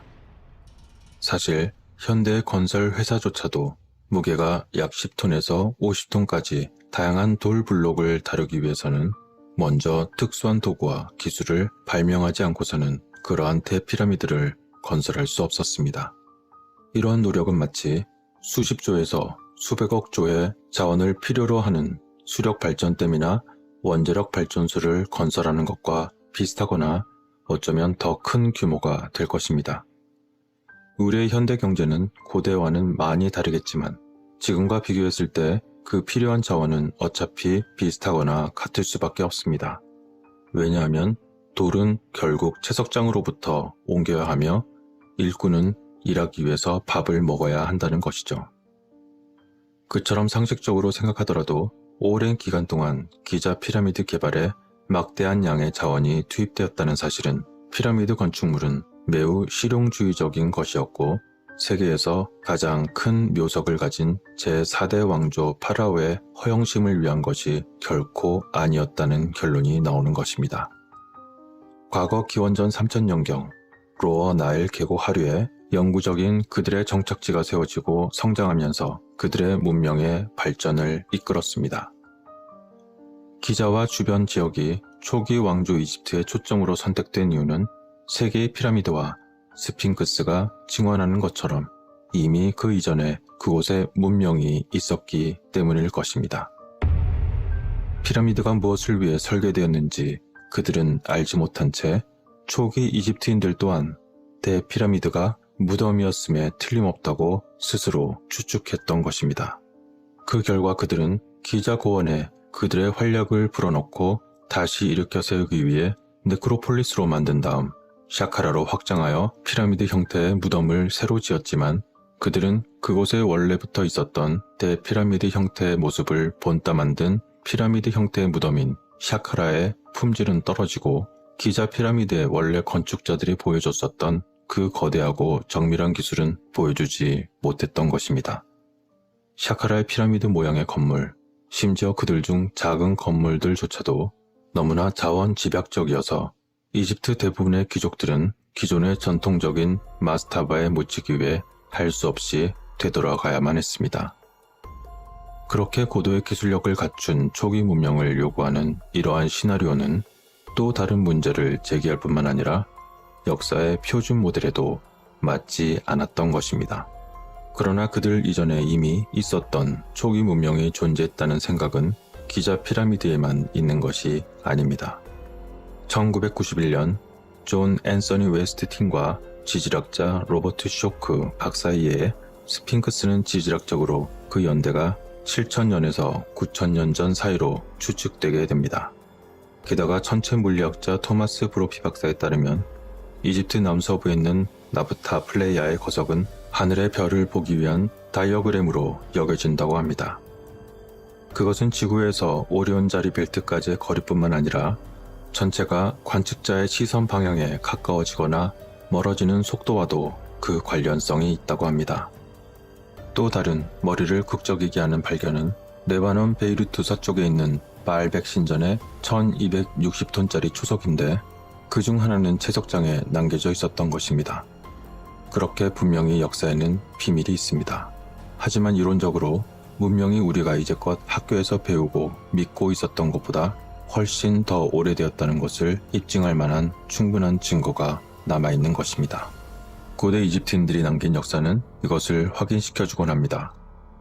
신왕국의 완전한 왕의 목록인 토리노의 파피루스에 따르면 메네스 이전인 기원전 3000년 이전에 새로운 왕국까지의 왕들에 대한 전체 목록 중 일부는 다음과 같습니다. 심수오르 13420년 제위합니다. 심수오르 2세 23200년 통치합니다. 이러한 왕의 목록에 있는 이 두 줄은 매우 명백한 사실을 알려주고 있습니다. 그들의 문서에 따르면 이집트 역사의 총 연수는 무려 36,620년 전으로 거슬러 올라가는 것입니다. 왕의 목록에 있는 연도가 실제 연도를 나타내지 않는다는 주장은 아마 설명하는 것보다 더 짧은 시간의 기간이라고 설명하려는 시도로 보입니다. 그러나 고대 이집트인들은 1년 365일을 포함하는 정교한 달력 시스템을 사용했는데 이러한 달력의 체계는 시리우스별의 예측 가능하고 주기적인 특성을 통해 꾸준히 보완되었습니다. 그것은 매번 1461년마다 시리우스별이 태양과 같은 무렵에 출몰하는 것이 새해의 시작을 의미했습니다. 단일 시리우스 주기는 1461년에 해당하며 여기에서 각각의 연도는 365.251에 해당합니다. 본질적으로 시리우스의 태양과 가까워지는 기간에서 새해에 대한 표시는 고대 이집트의 윤년이었습니다. 물론 시리우스의 주기적 성격의 길이를 결정하려면 수천 년에 걸친 항성의 관측이 필요합니다.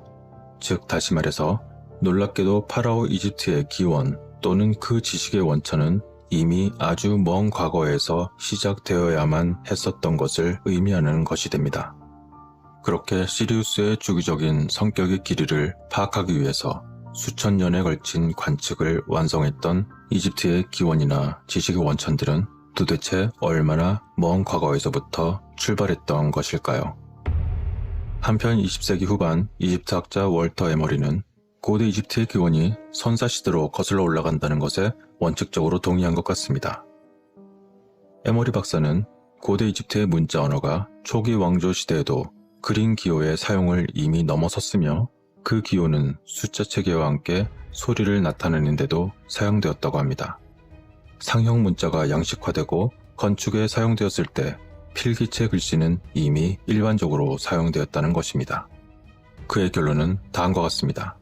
이 모든 것은 문자 언어가 그 뒤에 상당한 발전기를 거쳤음에 틀림없다는 것을 보여주는데도 불구하고 이집트에서는 아직 흔적도 발견되지 않았다는 것입니다.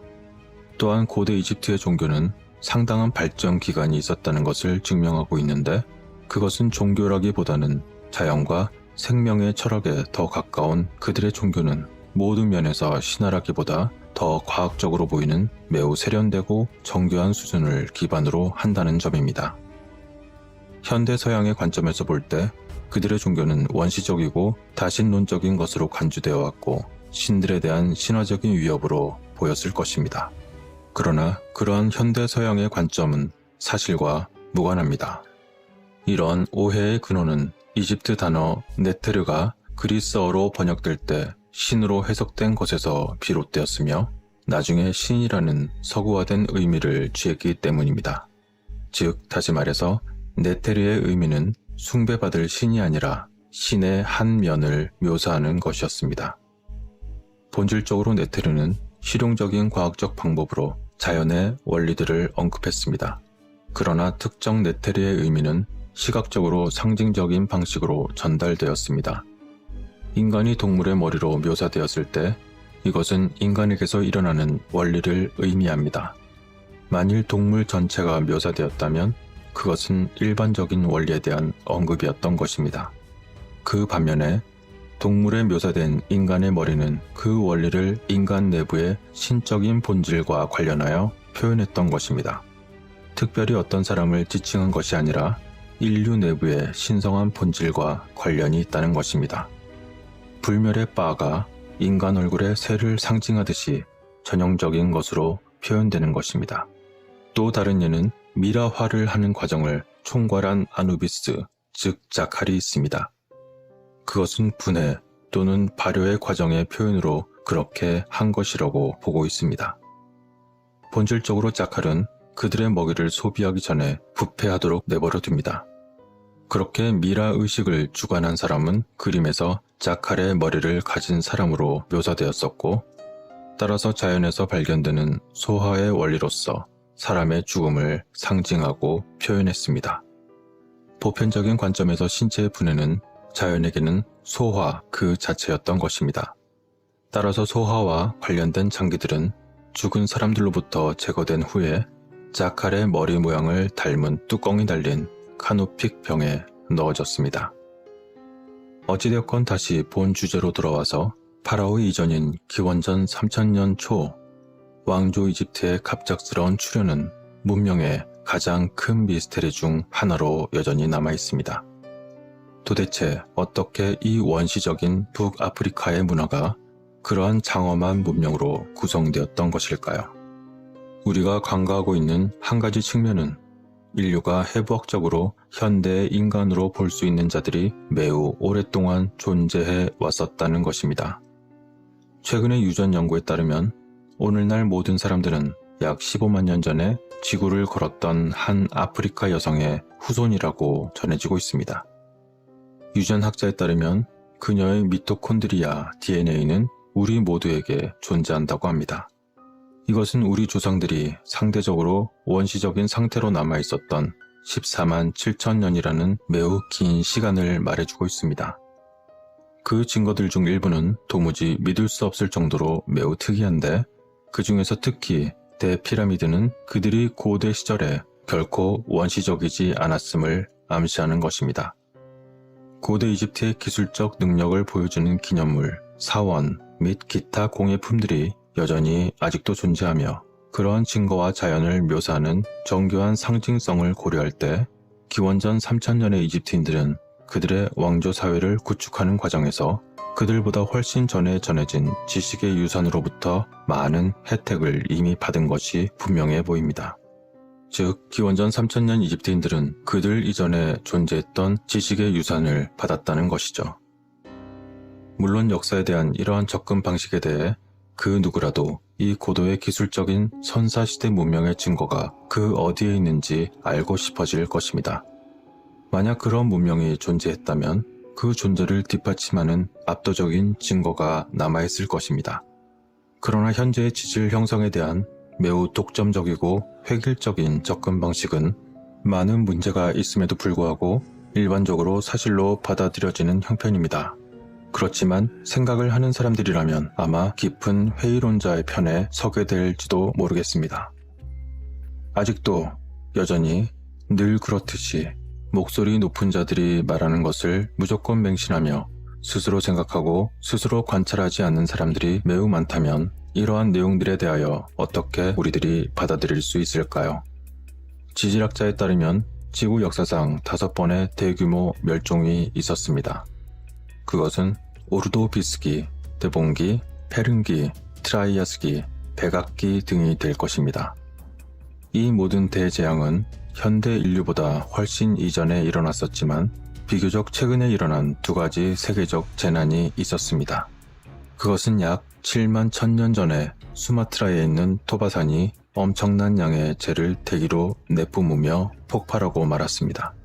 그것은 지난 200만 년 동안 가장 큰 화산 폭발로서 1980년 세인트 헬렌산의 폭발보다 거의 10,000배나 더 컸던 것입니다. 그 결과 화산의 폭발로 인해 화산 꼭대기가 거대하게 패여서 생긴 부분인 칼데라는 길이 100km, 너비 60km의 거대한 호수를 형성했으며, 이것은 매우 파괴적이고 지속적인 기후의 결과를 초래하고 맙니다. 무려 6년 동안의 긴 화산 겨울이 이어지는 것을 시작으로 그 여파로 인해 무려 1000년 동안 지속된 빙하기가 시작되고 말았습니다. 황색의 아지랑이와 함께 시작된 화산으로 인한 겨울은 지구의 온도를 낮추어서 가뭄과 기근을 일으켜 인구가 죽어갔습니다.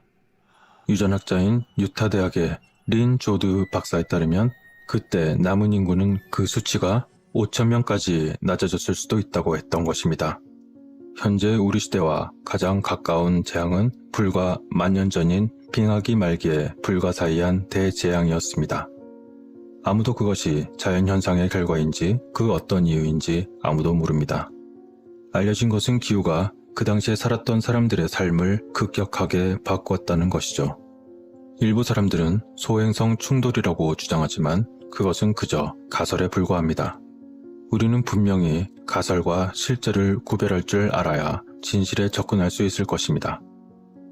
빙하기가 끝날 무렵에 매머드, 땅늘보, 돼지 같은 발굽이 있는 포유동물인 페카리스, 그리고 미국 코끼리, 거대 아르마딜로, 타피르, 세이버 이빨 호랑이와 거대한 들소를 포함한 많은 종들이 멸종했다는 것은 이미 알려진 지질학적 사실입니다. 그것은 또한 유럽뿐만 아니라 중앙아메리카와 남아메리카의 낮은 위도의 기후에도 비슷한 방식으로 영향을 미쳤던 것입니다. 우리들의 땅은 대량 멸종의 증거를 나타내며 그 내용을 공개했습니다. 그렇지만 빙하기 종말 대격변을 가져온 메커니즘은 여전히 수수께끼로 남아있는 것이죠. 만약에 말입니다. 멀고 먼 과거에서 고대 기술 문명이 존재했었다면 그 문명이 앞서 말씀드린 지구적 대재앙이 발생했을 경우에 살아남을 수 있을 가능성은 도대체 얼마나 될까요? 토바 화산의 폭발로 인한 추정치는 현재 긍정적이지 않습니다.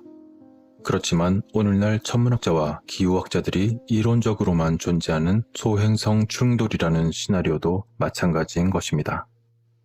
고고학적 증거에 따르면 해부학적으로 현대인으로 분류되는 크로마뇽인은 대략 4만 년 전에 서유럽에 나타났다고 합니다. 그들이 어디에서 왔는지 그것은 오랜 수수께끼였습니다. 논리적인 추론은 그들이 아프리카에서 이주했다는 것인데, 그렇지만 그러한 이주에는 숙주가 되는 호스트 문화가 필요한 것인데 그러한 증거는 그 어디에도 없습니다.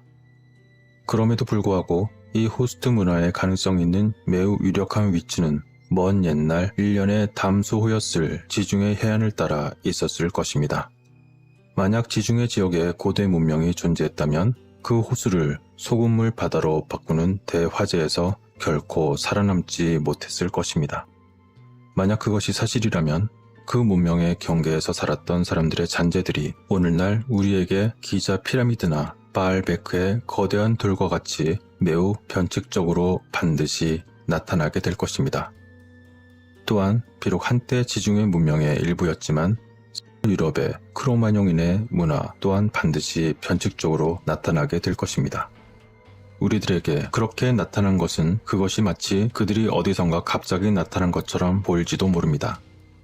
먼 옛날 이집트 기자의 대피라미드가 고대 이집트인들에게 마치 갑자기 나타난 위대한 선조의 문명으로 보였던 것처럼 말입니다.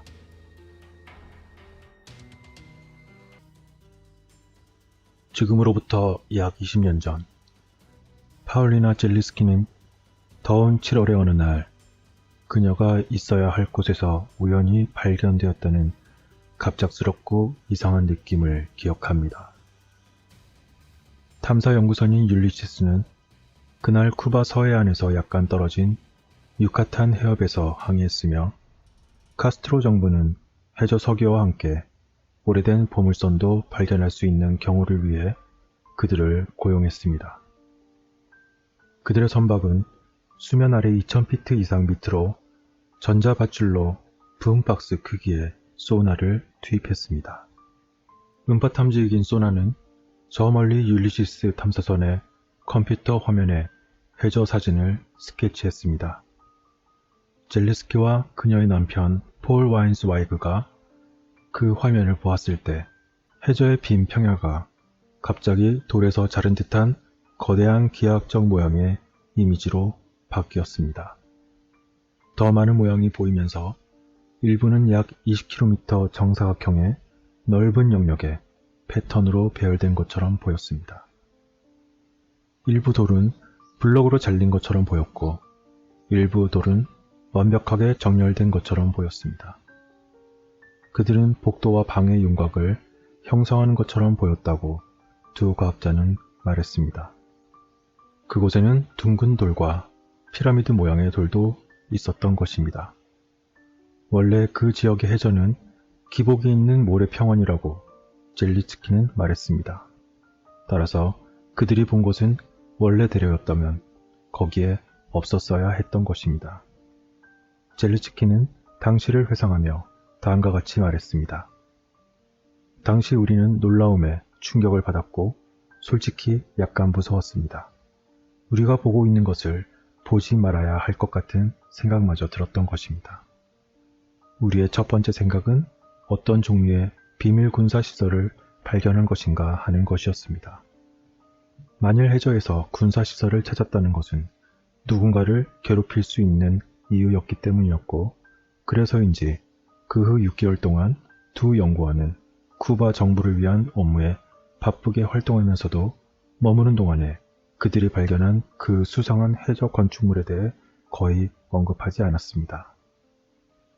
하지만 저는 우리가 본 것을 확인하려고 노력했습니다. 라며 젤리츠키는 그 당시를 회상하며 말했습니다. 그러던 어느 날 사무실에서 달력에 있는 고대 멕시코 유적의 사진을 보고 정신적으로 그녀가 발견한 것과 연관이 있다는 것을 깨달았습니다. 그러한 쿠바에서 발견된 아틀란티스처럼 보이는 카리브해의 잃어버린 도시의 발견은 그 당시 뉴스에서 헤드라인을 장식하였고 매우 큰 이슈가 되었습니다.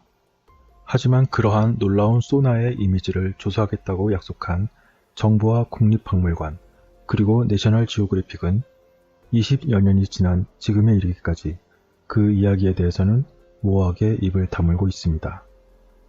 그 당시 쿠바에 가라앉은 유적은 어떻게 되었을까요? 그 이후로 온전하게 조사된 적이 있었던 걸까요? 그리고 왜 언론은 이러한 특이한 발견에 대해 그 이후로 계속 침묵을 지켰을까요? 이러한 발견이 처음으로 이루어진 것은 해양 엔지니어인 파울리나 젤리츠키와 ADC라는 캐나다 회사의 소유주였던 그녀의 남편 폴 와인스와이그는 쿠바 정부와 함께 조사 임무를 수행하고 있었습니다. 쿠바나 피나르델리오 지방의 구아나 하카바이브스 반도인 그곳에서 ADC 회사는 스페인 식민지 시대의 보물이 가득한 수백 척의 선박이 잠들어 있는 쿠바 해역을 탐험하기 위해 피델 카스트로 대통령 정부와 합작 투자를 하는 4개 회사 중 하나였습니다. 그러한 가운데 탐사팀은 고급 소나 장비를 사용하여 해저 2제곱킬로미터 영역을 스캔하고 있었고, 그러던 중 도시단지와 유사한 일련의 대칭적이고 기하학적인 석조 구조물을 발견하게 되었던 것입니다. 그러한 놀라운 발견에 흥분한 탐사팀은 곧 그들이 스캔한 소나 이미지를 연구하였고, 해양 엔지니어였던 파울리나 젤리스키는 매끄러운 블록과 함께 기하학적 모양의 특이한 형태로 보이는 것을 면밀히 관찰하기 시작했습니다. 일부 블록은 피라미드 모양으로 지어진 것처럼 보였고 다른 블록은 원형이었습니다. 그 후 그들은 좀 더 면밀히 관찰하기 위해 쿠바 자연사 박물관의 선임 연구원이었던 지질학자 마누엘 이투랄디와 함께 현장으로 돌아왔는데, 이번에는 구조물을 조사하고 촬영하기 위해 원격 작동 차량을 사용했습니다. 그렇게 촬영된 이미지는 다듬어진 화강암을 닮은 커다란 돌 블록들로 이루어진 건축물을 드러내게 하였습니다. 그러한 블록들은 의도적으로 서로 위에 쌓인 것처럼 보였고, 그것을 관찰한 잘리스키는 그들이 발견한 이미지가 마치 잠긴 도시의 폐허를 반영하는 것으로 보인다고 하였습니다. 수많은 수중 구조물을 연구한 선임 연구원이며 지질학자였던 이투랄디는 이것들은 매우 특이한 구조물임에는 분명하게 보이지만 만일 이것을 지질학적으로 설명해야 한다면 매우 힘들 것입니다. 라고 하였던 것입니다. 그러한 가운데 만약 이러한 구조물이 발견된 깊이까지 그 건축물들이 가라앉는 데는 약 5만 년이 걸렸을 것으로 추정하면서 이투랄디는 우리가 알고 있기로는 5만 년 전의 문화에는 복합 건축물을 건설하는 건축 능력이 없었던 걸로 알고 있습니다. 라고 덧붙이기도 했습니다. 한편 플로리다 주립대학의 수중 고고학 전문가는 만약 그것들이 사실이라면 그 시대 동안 우리가 그곳의 세계에서 볼 수 있는 모든 것에 대해 진정한 발전이 될 것이라는 기대를 하였고, 그러한 구조는 시간과 제자리를 벗어난 것이라고도 하였습니다. 그곳 바닷속 건축물의 첫 발견이 이루어지고 발표된 이후에 많은 사람들은 전설적인 잃어버린 도시 아틀란티스를 연상하며 빠르게 그들의 유사점을 찾으려고 했습니다. 그러나 젤리츠키와 와인즈와이그는 그러한 비교를 꺼려했고, 그러한 이야기는 단지 신화일 뿐이라고 짐짓 변명하듯 말하기도 했습니다. 그러나 한때 멕시코의 유카탄 반도와 쿠바를 잇는 100마일의 육교에 위치한 우리가 발견한 것은 지역 문화의 잔재일 가능성이 더 큽니다 라고 살짝 덧붙이기도 했습니다. 이트랄디는 파도 아래에서 사라져버린 조상이 거주하는 섬에 대해 이야기하는 원주민 유카테코스의 지역 전설이 있다고 덧붙이기도 했습니다. 그럼에도 불구하고 이트랄디는 암석이 단지 대자연의 경이로움의 결과일 가능성을 무시하지 않았습니다. 자연은 정말 상상할 수 없는 구조를 만들 수 있습니다 라고 그녀는 말했지만, 여러분들이 보시기에 이것이 정말 자연이 만든 것으로 보이시나요? 그녀는 왜 애써 살짝 부인하듯 그렇게 말을 했던 것일까요? 한편 침몰한 도시이자 진보된 문명이었던 잃어버린 도시 수몰된 폐허 아틀란티스에 대해 보도하는 수백 개의 언론 매체에도 불구하고 이러한 관점을 받아들이지 않는 의견도 있었는데, 그것은 의심되는 유적의 깊이가 침몰한 도시에 대한 가장 큰 문제라고 주장했던 것입니다. 내용인즉슨 1년의 빙하기가 특징인 홍적세 기간 동안 해수면은 크게 떨어졌지만 최대 낙하량은 약 100m 남짓했다는 것입니다. 하지만 당시 발견된 이미지는 무려 수면 아래 600m 이상 깊이에 존재했기 때문에 그러한 주장을 하게 된 것입니다. 아울러 그는 다음과 같이 이어갔습니다. 물론 그들이 서 있는 땅이 가라앉지 않는 한 빙하기 동안은 해수면 위에 있었을 것입니다. 이것이 아틀란티스에 대한 주장입니다. 플라톤 기록에 따르면 그것은 폭력적인 지진과 홍수에 의해 파괴되었습니다. 그러나 우리가 아틀란티스가 역사적인 장소라고 가정한다면 플라톤의 말을 받아들일 경우 침몰의 급변으로 인해 전체 도시가 600m 이상 심연 속으로 뛰어들었을 가능성이 거의 없습니다 라고 주장한 것입니다.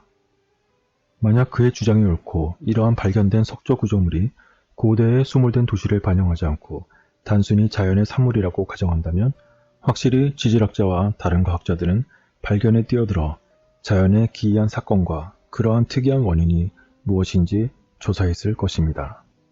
그러나 이상하게도 후속 조사가 보고된 바가 없으며 뉴스 매체는 이 문제에 대해 정말 신기할 정도로 엄청나게 침묵을 했습니다. 정부 그리고 국립박물관 및 내셔널 지오그래픽과 함께 여러 과학자들이 추가 조사를 수행하겠다는 모든 약속은 어떻게 된 것일까요? 그러한 관련 조사나 이야기의 침묵으로 이어지자 일부 사람들은 발견에 관한 정보가 억압되어 있는지 의문을 제기하기 시작했습니다. 그러나 미스테리한 심해 도시에 대한 홍보와 열광적인 관심은 언론에서 사라지고 말았던 것입니다. 하지만 분명한 것은 잃어버린 도시라고 불리는 최초의 소나 이미지는 쿠바 정부와 그녀의 국민들에게 이미 엄청난 영향을 미쳤습니다.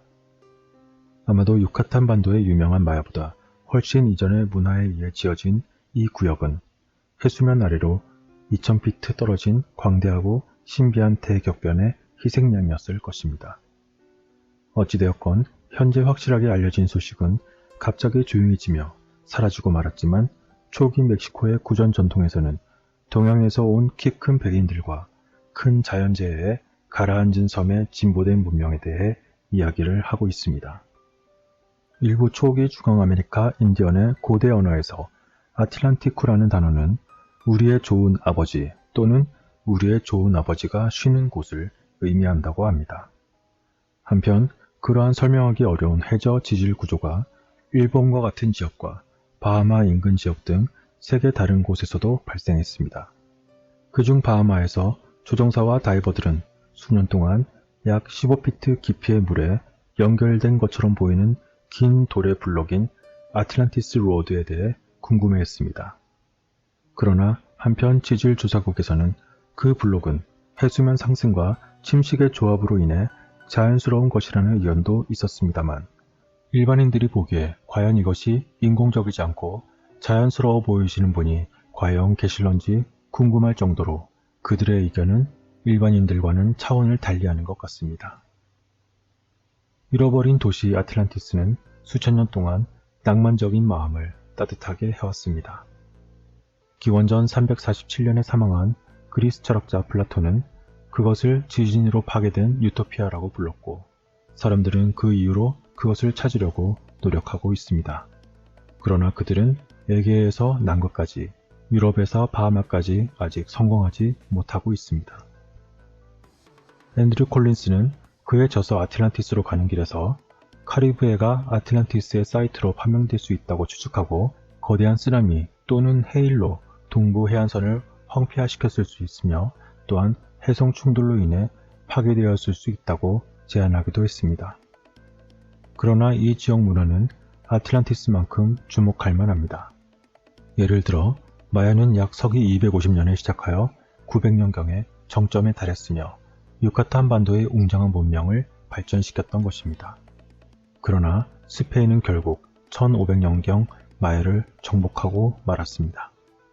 당시의 마야는 고급 건축과 함께 그림과 도자기 및 조각을 생산해냈으며 그 당시 수학과 천문학에 대한 이해는 놀랍도록 깊습니다. 그들은 첫 번째 달력을 개발했을 수도 있고 나무 껍질로 종이와 책을 만든 최초의 사람 중 하나였을 수 있습니다. 그들은 큰 돌들을 쉽게 잘랐으며 수많은 신을 숭배하기 위해 건물 및 안뜰에 그들의 피라미드를 만들기도 했습니다. 그러나 젤리츠키는 그들이 발견한 수면 아래의 거대한 지역이 고대 마야보다 훨씬 앞서 있다고 생각합니다. 최근에 유카탄과 중앙아메리카의 올멕과 토토넥 쪽이 발굴한 조각품은 약 4500년에서 6000년 정도 된 것이라고 그녀는 말했습니다.